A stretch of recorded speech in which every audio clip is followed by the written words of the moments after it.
দর্শক দেখছেন, গতকাল সারা রাত উত্তালের পর আজ সকাল থেকেই কিন্তু এই 7 কলেজের শিক্ষার্থীরা তারা নিজ নিজ ক্যাম্পাসে অবস্থান করতে শুরু করে এবং তারা নিজ নিজ ক্যাম্পাসে তাদের যে কর্মসূচি সেই কর্মসূচি প্রথমে বাস্তবায়ন করে। যদিও তারা আজকে ঘোষণা করেছিল যে তাদের নিজ ক্যাম্পাসের সামনের সড়কে অবরোধ করবে, অবস্থান করবে, তবে জন দুর্ভোগের কথা বিবেচনা করে সেই কর্মসূচি থেকে সরে দাঁড়িয়েছেন তারা এবং সেই কর্মসূচি থেকে সরে দাঁড়িয়ে 4 ঘন্টার আলটিমেটামে 7 দফা দাবি জানিয়েছেন তারা। দর্শক সরাসরি দেখছেন এই মুহূর্তে ঢাকা কলেজ থেকে, ঢাকা কলেজের পরিস্থিতি।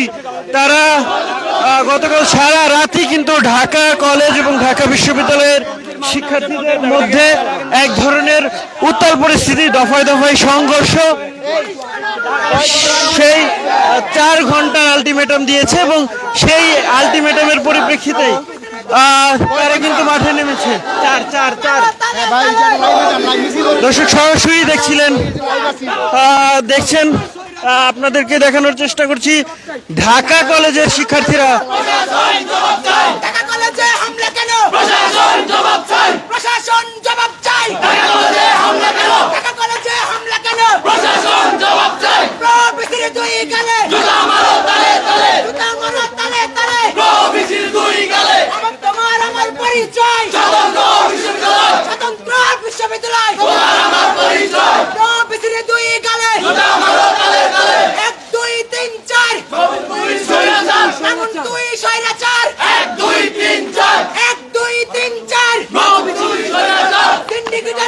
দর্শক সরাসরি দেখছিলেন ঢাকা কলেজ থেকে গতকাল সারা রাতই ঢাকা বিশ্ববিদ্যালয় এবং ঢাকা কলেজের শিক্ষার্থীদের মধ্যে দফায় দফায় সংঘর্ষ হয়েছে। ঢাকা বিশ্ববিদ্যালয়ের প্রভিসি মামুন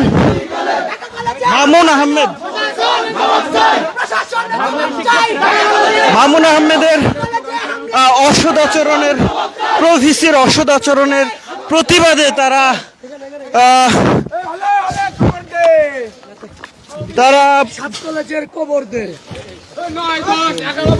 দর্শক সরাসরি দেখছিলেন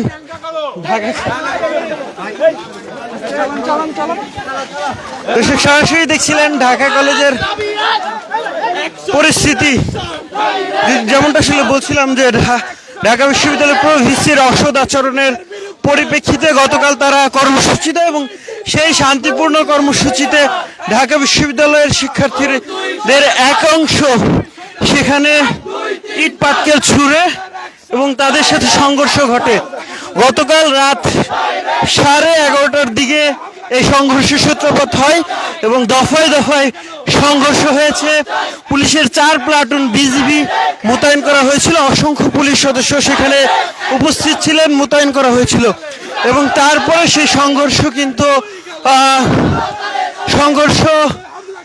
রাত গড়ায় সংঘর্ষ শেষ হয়নি। এক পর্যায়ে 1:30টার দিকে স্বাভাবিক হয় পরিস্থিতি এবং তারপরে কিন্তু তাদেরকে সরিয়ে নেওয়া হয়। দুই পক্ষ থেকে শান্তিপূর্ণ অবস্থানে যাওয়ার কথা বলা হয়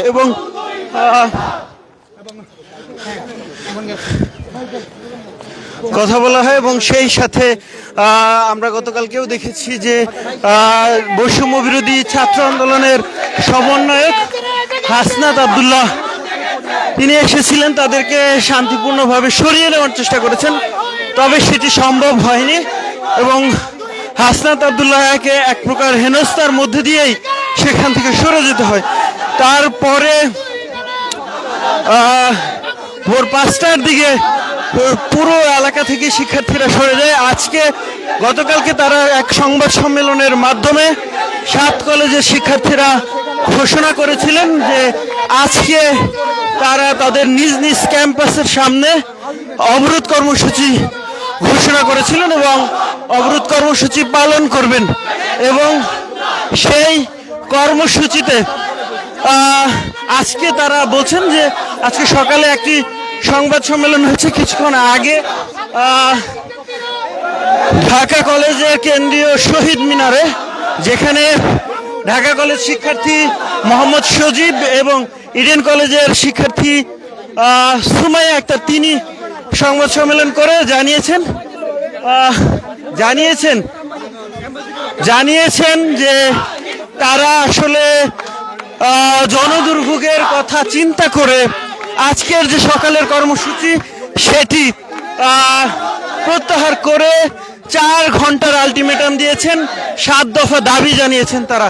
এবং সেই সব দাবিগুলোর মধ্যে যদি জানিয়ে রাখি আপনাদেরকে এবং একটু জানানোর চেষ্টা করি যে ঢাকা 7 কলেজের শিক্ষার্থীরা যেসব দাবি জানিয়েছেন, দাবির মধ্যে 7 কলেজের শিক্ষার্থীদের সঙ্গে ঢাকা বিশ্ববিদ্যালয়ের শিক্ষার্থীদের সংঘাতের যে ঘটনা, সেই ঘটনার দায় ঢাকা বিশ্ববিদ্যালয় প্রশাসনকে ক্ষমা প্রার্থনা করতে হবে, ক্ষমা চাইতে হবে, প্রভিসি মামুন আহমেদকে পদত্যাগ করতে হবে, ঢাকা কলেজের শিক্ষার্থী রাকিবকে হত্যার উদ্দেশ্যে হামলা সহ ঢাকা কলেজের শিক্ষার্থীদের উপর নিউ মার্কেট থানার পুলিশি যে হামলা, সেই হামলার এসি সহ আইন শৃঙ্খলা রক্ষাকারী বাহিনী যারা জড়িত ছিলেন তাদেরকে প্রত্যাহার করতে হবে এবং বিভাগীয় ব্যবস্থা তদন্ত সাপেক্ষে বিভাগীয় ব্যবস্থা নিতে হবে। এবং দাবি শিক্ষার্থী কর্তৃক ইডেন ও বদরুন্নেসা কলেজ সহ 7 কলেজের নারী শিক্ষার্থীদের হেনস্থা সহ কুরুচিপূর্ণ মন্তব্যের প্রতিবাদ জানিয়েছেন তারা। তাদেরকে বিচারের আওতায় আনতে হবে এবং 7 কলেজের সঙ্গে সমন্বয় গঠিত প্রকাশ্যে ইভেন আমাদের 7 কলেজের জন্য যে বিশেষজ্ঞ কমিটি গঠন হয়েছে সেই কমিটি থেকে মামুন স্যারকে অনতিবিলম্বে অব্যাহতি দিতে হবে, এটাই আমাদের দাবি। পুলিশের যে দর্শক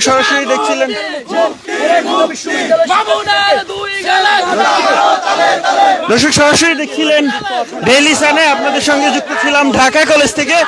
ঢাকা কলেজের এই মুহূর্তে ঢাকা কলেজের ভেতরে 7 কলেজের শিক্ষার্থী যারা রয়েছেন, যারা এই আন্দোলনের অংশ নিয়েছেন, তারা আসলে এই মুহূর্তে তারা কিন্তু নিজ ক্যাম্পাসেই তারা কিন্তু এই বিক্ষোভ মিছিল করছেন। দর্শক সরাসরি দেখছিলেন ডেইলি সানে, আপনাদের সঙ্গে ছিলাম শেখ নাসির।